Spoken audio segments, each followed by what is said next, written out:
Hello বন্ধুরা, আজকে আমিও বেরিয়ে পড়লাম বাচ্চাদের সাথে স্কুলের উদ্দেশ্যে। না, আমরা স্কুলের উদ্দেশ্যে বেরোইনি। আমি আর দিদি যাচ্ছি একটুখানি দরকারে, মানে হাতিবাগানে যাব। আর তোমরা একটা জিনিস লক্ষ্য করেছো, আমার আর দিদির জামাটা সেম জামা। যাই হোক, ও একটু রোগা, আমি একটু মোটা, মেনে নিলাম, কোনো ব্যাপার না। আর টোটোতে এখানে উঠে আমি যাচ্ছি, আর দিদিকেই বলেছি এতগুলো বাচ্চা নিতে না। সেই ওরা 3টে বাচ্চা নিয়ে নিয়েছে, আর দেখো সামলাতে পারছে না। এটাই বলছিলাম, আমি ওকে বলে বলে হাসছিলাম।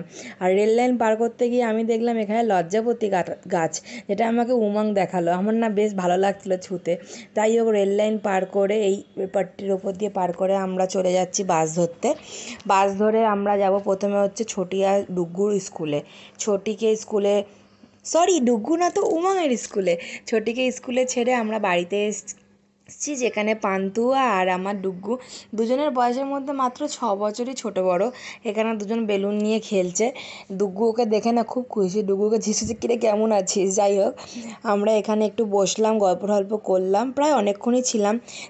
বিন্দিয়াদির মা একটু চা দিল, বিস্কুট দিল, খেলাম। আর এখানে দুজনকে দেখো, তাড়াতাড়ি দেখো দুজনকে। দিয়ে আমরা হাতিবাগানের রাস্তা দিয়ে হেঁটে চলেছি, মানে পাড়ার ভেতর দিয়ে হেঁটে চলেছি হাতিবাগানে।